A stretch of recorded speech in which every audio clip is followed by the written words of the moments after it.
Et si je vous disais qu'il existe une île qui apparaît, puis disparaît au milieu de l'Atlantique?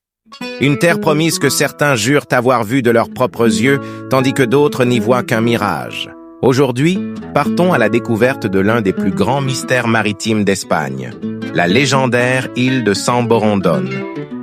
Les origines de la légende. L'histoire commence avec Saint Brendan le navigateur, un moine irlandais du VIe siècle. Les chroniques médiévales racontent qu'il parcourait l'Atlantique à la recherche du paradis terrestre.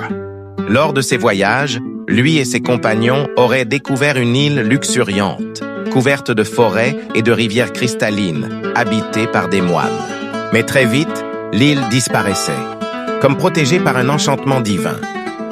San Borondón, dans la tradition canarienne. Dès le Moyen Âge, les marins des Canaries racontaient avoir vu une terre mystérieuse à l'horizon entre La Palma, El Hierro et La Gomera. Sur plusieurs cartes anciennes, San Borondón apparaît comme une île réelle. Au fil des siècles, des expéditions furent organisées pour la trouver, mais sans jamais réussir à y accoster. C'est les expéditions officielles. En 1570, le gouverneur des Canaries, Gaspar Pérez de Villagarcía, lança une expédition officielle. Les marins affirmèrent voir l'île, mais à chaque tentative d'approche, elle s'évanouissait dans la brume. Selon la croyance populaire, l'île était protégée par un sortilège qui la rendait invisible aux yeux des hommes. Les explications scientifiques modernes.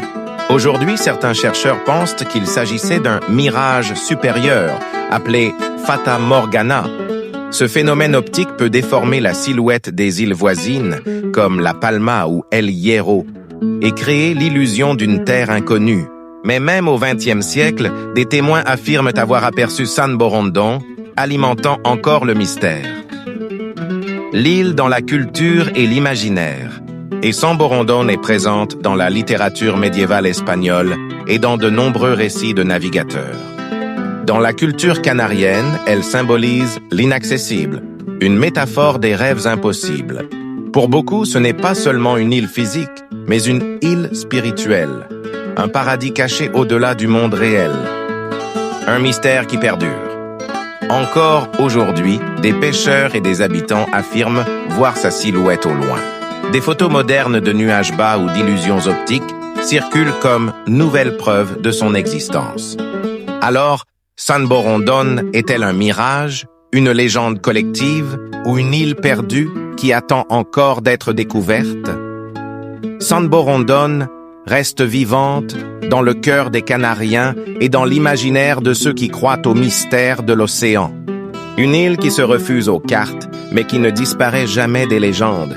Et vous, pensez-vous que San Borondón existe vraiment? Ou n'est-ce qu'un mirage de l'Atlantique? Si cette histoire vous a intrigué, laissez-moi votre avis en commentaire et abonnez-vous pour découvrir d'autres légendes et mystères de la mer. L'océan cache encore bien des secrets.